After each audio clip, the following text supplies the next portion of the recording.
구독과 좋아요는 마음의 풍요를 불러옵니다. 이 끝없는 불행의 터널이 과연 끝나기는 할까?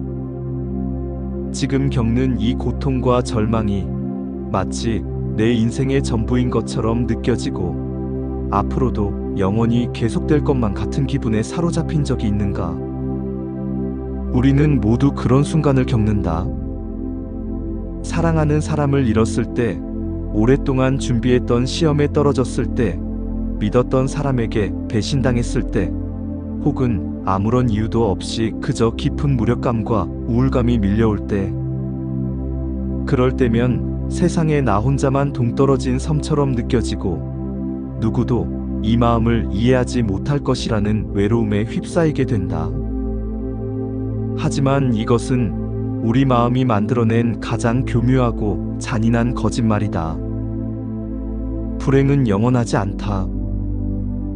고통은 결코 우리의 삶 전체를 지배할 수 없다. 이 진실을 깨닫지 못하면 우리는 삶의 작은 불행 하나하나에 거대하게 잠식당하고 스스로를 고통의 감옥에 가두게 된다. 반드시 알아야 할 진실은 우리의 감정은 마치 사계절처럼 끊임없이 변하고 흐른다는 것이다. 지금이 혹독한 겨울처럼 느껴진다면 머지않아 반드시 따스한 봄이 찾아온다는 사실을 기억해야만 한다. 오늘 이야기의 핵심은 바로 이것이다.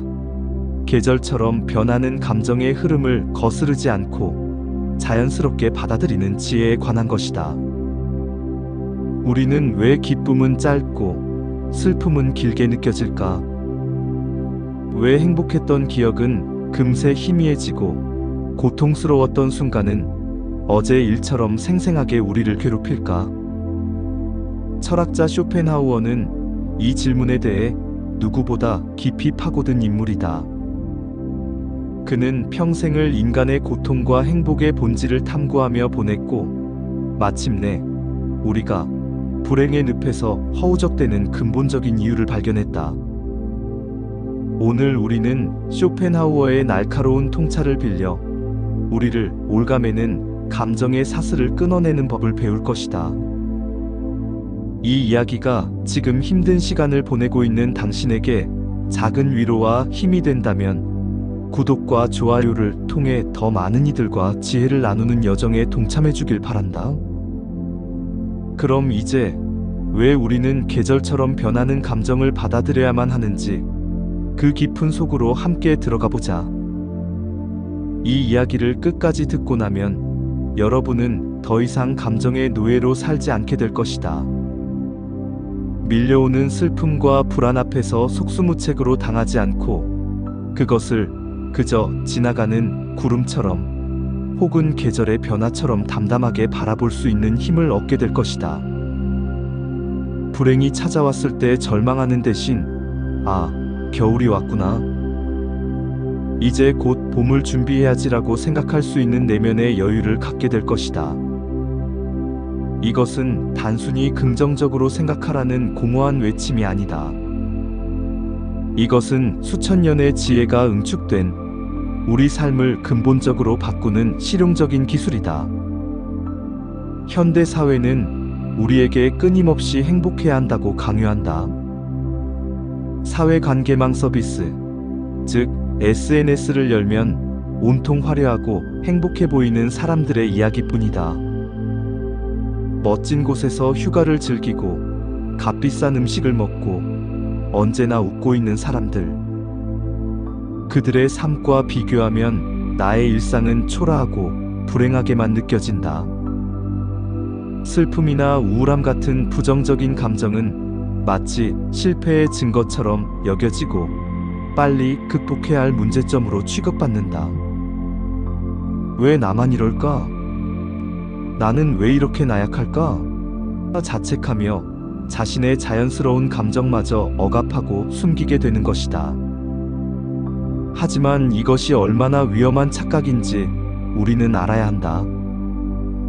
감정에 좋고 나쁨이 있다는 생각, 행복은 선이고 불행은 악이라는 이분법적인 사고방식이야말로 우리를 더 큰 고통으로 몰아넣는 주범이다.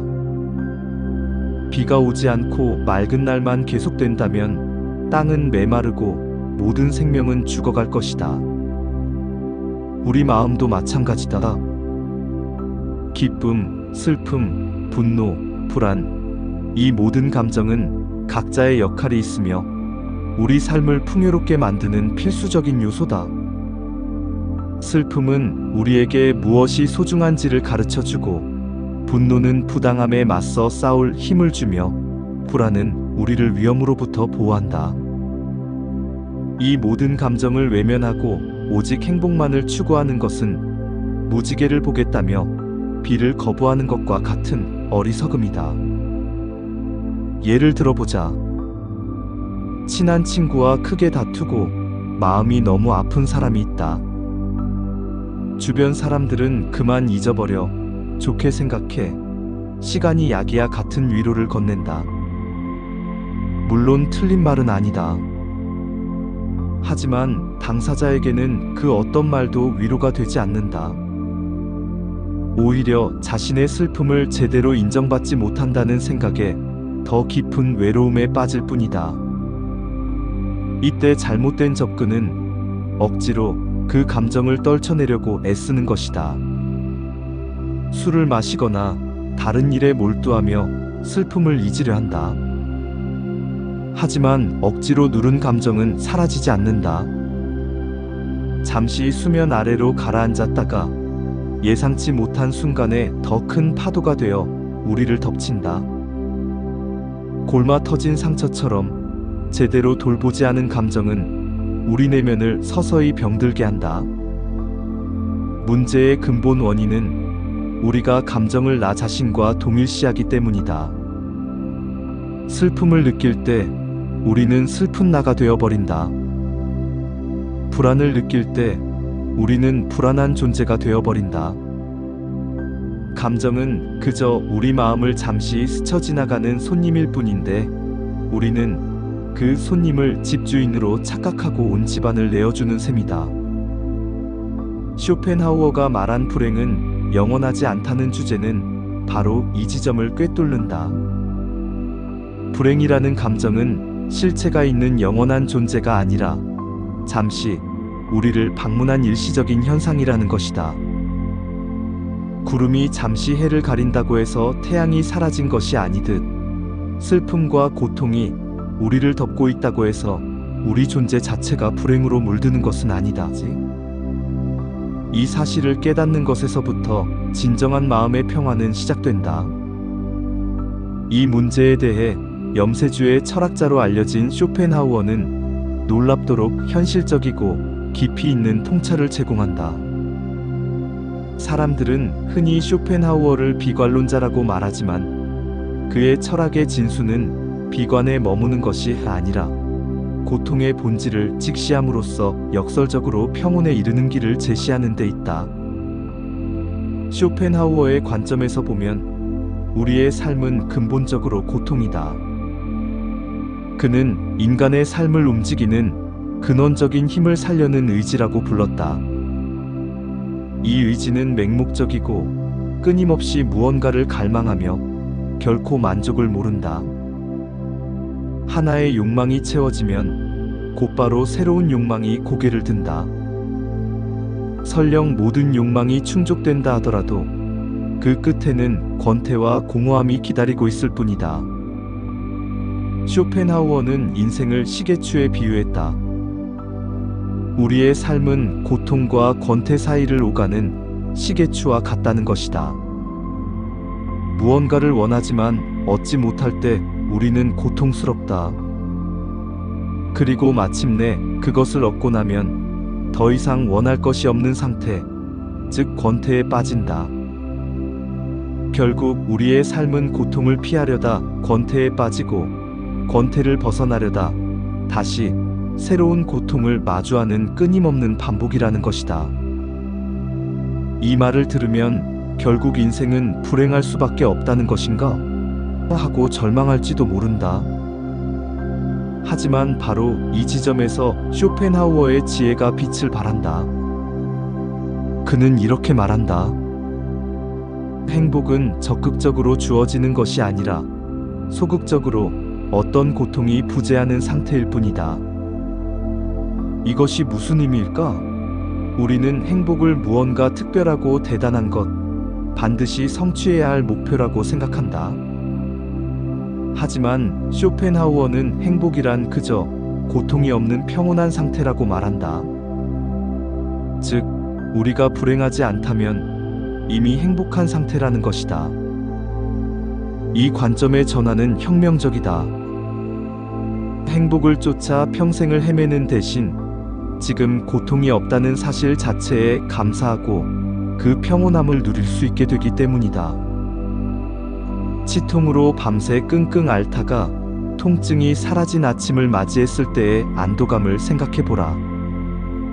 그 순간 우리는 세상을 다 얻은 것 같은 평화를 느낀다.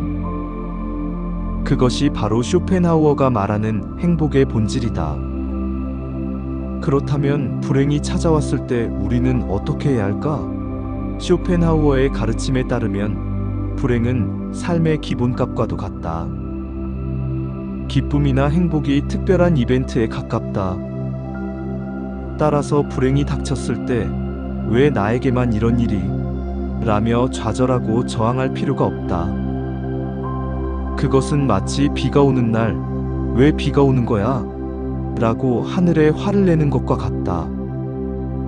비는 그저 올 때가 되어서 오는 것일 뿐이다. 마찬가지로 불행과 고통도 우리 삶에서 자연스럽게 찾아오는 손님이다. 쇼펜하우어는 모든 불행의 근원은 우리가 가진 기대 때문이다라고도 말했다. 우리는 삶이 언제나 평탄하고 행복할 것이라고 은연중에 기대한다. 하지만 현실은 그렇지 않다. 이런 비현실적인 기대가 클수록 현실의 고통은 더 크게 다가온다. 기대를 버리고 삶의 본질이 고통임을 받아들이면 우리는 오히려 작은 불행에 크게 흔들리지 않는 강인함을 얻게 된다. 이것은 체념이나 포기가 아니다. 현실을 있는 그대로 직시하는 용기다.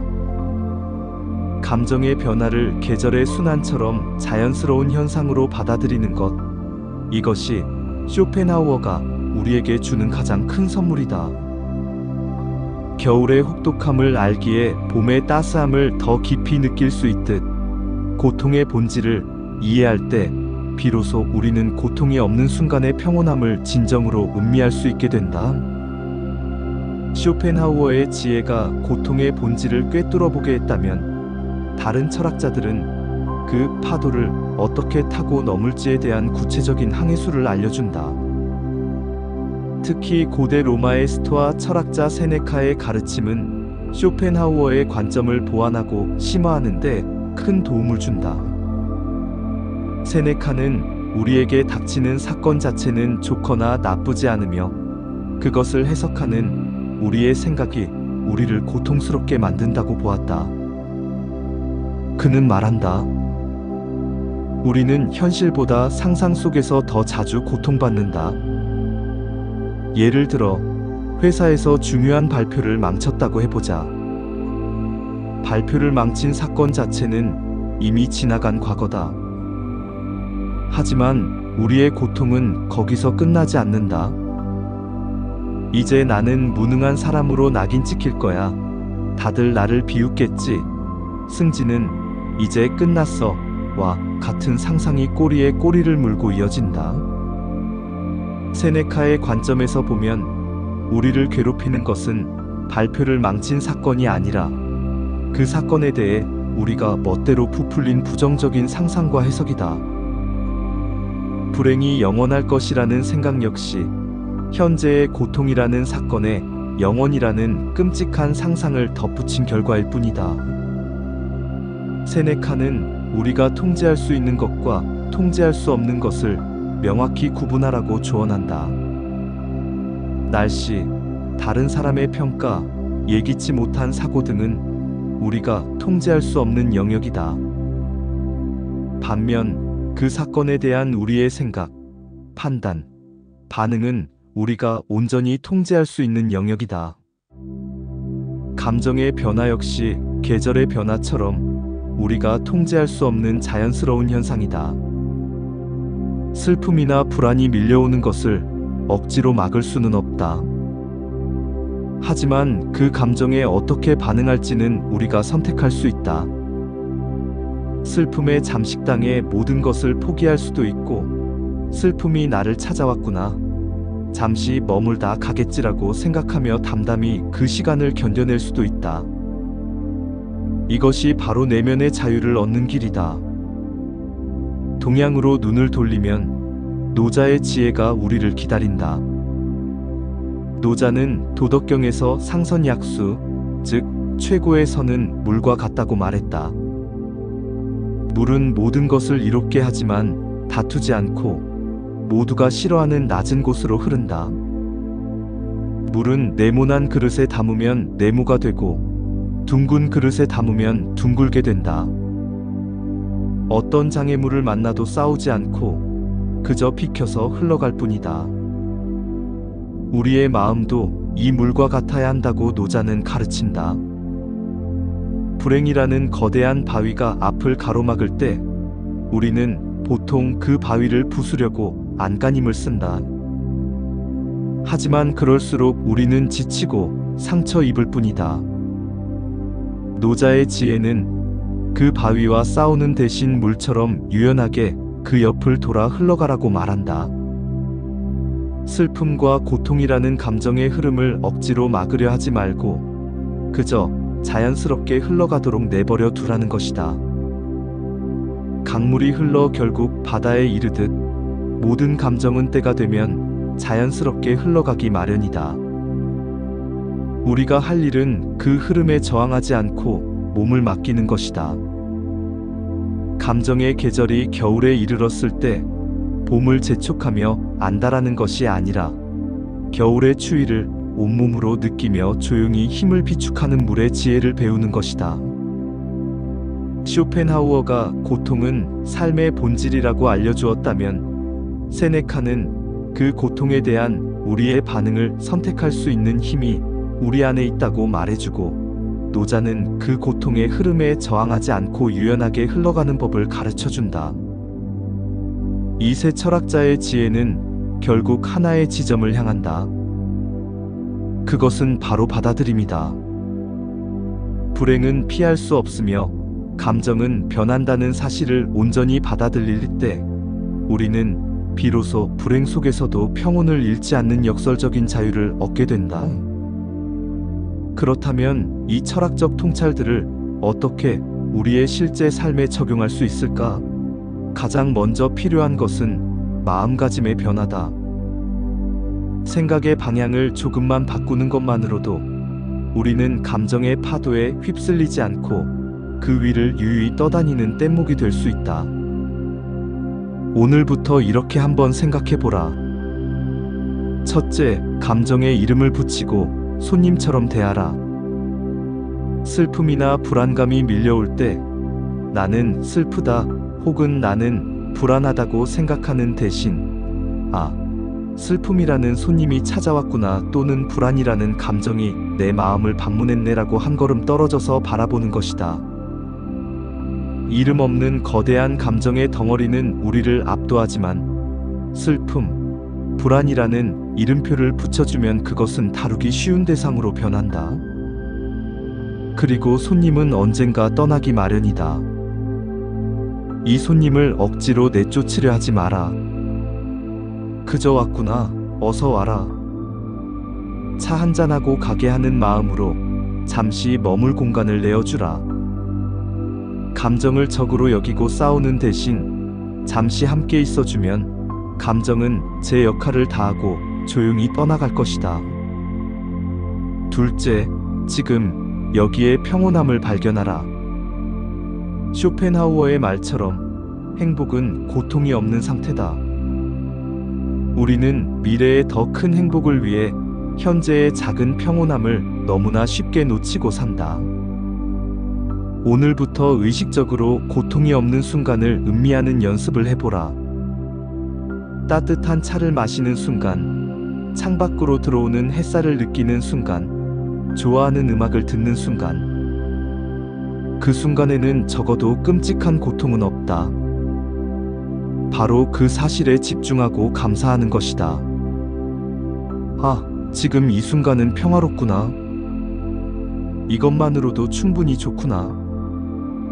이런 순간들이 모여 우리의 삶을 단단하게 지탱해주는 힘이 된다. 불행의 파도가 밀려왔을 때 이 평온했던 순간의 기억이 우리가 기댈 수 있는 작은 섬이 되어줄 것이다. 셋째, 불행을 성장의 계절로 재정의하라. 나무는 겨울 동안 잎을 다 떨구고 앙상한 가지만 남는다. 겉으로 보기에는 죽은 것처럼 보이지만 사실 나무는 땅속 깊이 뿌리를 내리며 다가올 봄을 준비하고 있다. 우리의 인생에서 겪는 불행의 시간도 마찬가지다. 그 시간은 아무 의미 없는 고통의 시간이 아니라 우리 내면의 뿌리를 더 깊고 튼튼하게 만드는 성장의 계절이다. 실패를 통해 겸손을 배우고 이별을 통해 사랑의 소중함을 깨달으며 고통을 통해 타인의 아픔에 공감하는 능력을 키우게 된다. 지금 겪는 불행이 나를 파괴하는 독이 아니라 나를 더 강하고 지혜로운 사람으로 만들어주는 약이라고 관점을 바꾸는 순간 고통의 의미는 완전히 달라진다. 이 겨울을 잘 나고 나면 나는 더 아름다운 꽃을 피우는 나무가 될 거야. 이런 믿음을 가져라. 넷째, 완벽한 행복이라는 환상을 버려라. 우리는 마치 인생의 최종 목표가 아무런 걱정 근심 없는 완벽한 행복인 것처럼 착각한다. 하지만 그런 상태는 존재하지 않는다. 살아있는 한 문제는 계속 발생하고 감정은 늘 흔들릴 것이다. 완벽한 행복을 꿈꾸는 것은 파도가 전혀 치지 않는 바다를 바라는 것과 같다. 잔잔한 날도 있고 폭풍우가 치는 날도 있는 것이 바다의 본 모습이듯 기쁨과 슬픔이 교차하는 것이 우리 삶의 자연스러운 모습이다. 완벽한 행복을 향한 끝없는 질주를 멈추고 지금 여기에 주어진 삶의 날씨를 있는 그대로 받아들이는 것. 그것이 진정한 마음의 평화로 가는 유일한 길이다. 이러한 마음가짐의 변화는 하루아침에 이루어지지 않는다. 꾸준한 연습과 훈련이 필요하다. 하지만 오늘부터 이 네 가지 생각의 씨앗을 마음에 심는다면 머지않아 당신의 내면에는 그 어떤 감정의 폭풍우에도 흔들리지 않는 튼튼한 나무 한 그루가 자라나게 될 것이다. 마음가짐을 바꾸는 것과 더불어 우리가 일상에서 즉시 실천할 수 있는 구체적인 행동들이 있다. 철학적 사유가 머리에만 머물지 않고 손과 발이 움직이는 살아있는 지혜가 되기 위해서는 행동이 반드시 따라야 한다. 내일부터 당장 이렇게 행동해보라. 아주 작고 사소해 보이지만 이 행동들이 쌓여 당신의 삶을 바꾸는 거대한 전환점을 만들 것이다. 첫째, 감정 일기를 써라. 거창한 일기를 쓸 필요는 없다. 하루를 마무리하며 잠자리에 들기 전 딱 5분만 시간을 내어 오늘 느꼈던 가장 강렬했던 감정 하나와 그 이유를 간단하게 적어보는 것이다. 예를 들어 오후에 부장님께 꾸중을 들어서 억울하고 화가 났다.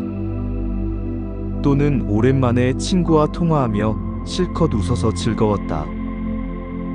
이렇게 자신의 감정을 객관적인 글로 옮기는 행위는 감정과 나 자신 사이에 안전한 거리를 만들어준다.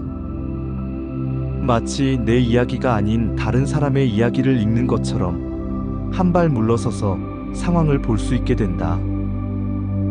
꾸준히 쓰다 보면 자신의 감정 패턴을 파악하게 되고 어떤 상황에서 어떤 감정을 느끼는지 예측할 수 있게 된다. 더 중요한 것은 며칠 혹은 몇 주 전의 일기를 들춰보면 그토록 나를 괴롭혔던 억울함이나 분노가 이제는 아무렇지 않게 느껴진다는 사실을 발견하게 된다는 점이다. 이것이 바로 불행은 영원하지 않다는 진리를 몸소 체험하는 가장 확실한 방법이다.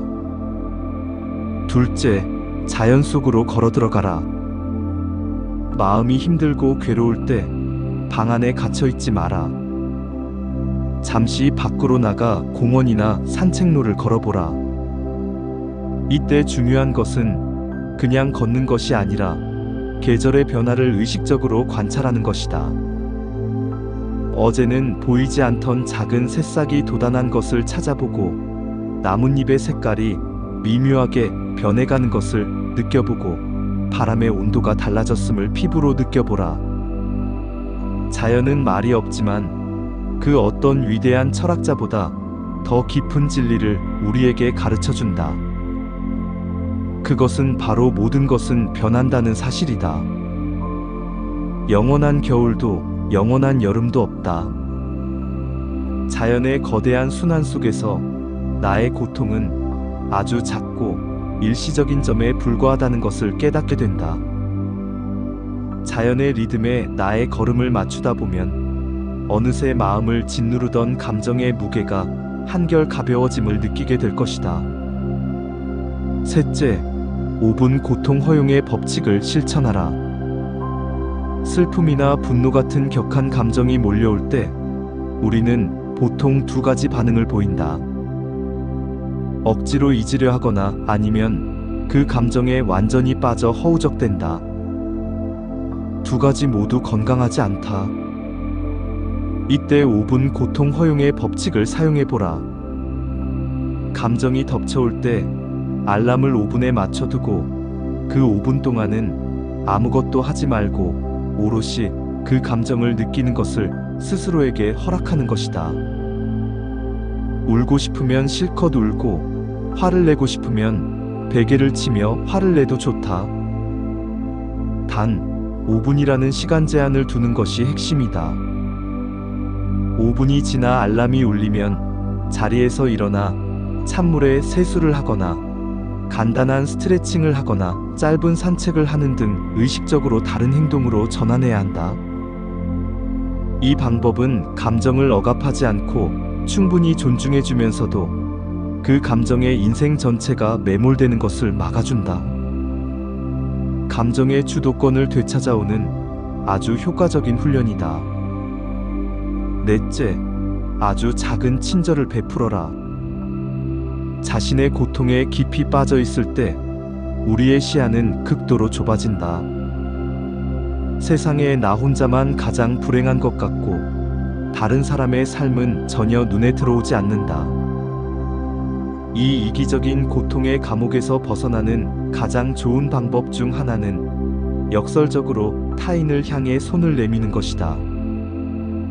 거창한 봉사활동이 아니어도 좋다. 버스에서 어르신께 자리를 양보하고, 동료에게 따뜻한 커피 한 잔을 건네고, 가족에게 고맙다는 말을 표현하는 것.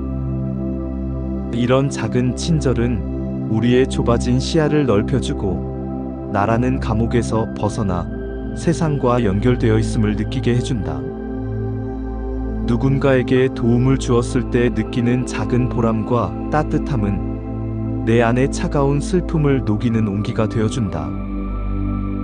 나의 고통이 세상의 전부가 아니라는 사실을 깨닫게 되는 순간 우리는 한결 자유로워질 수 있다. 이 네 가지 행동 지침은 당장 오늘부터라도 시작할 수 있는 것들이다. 철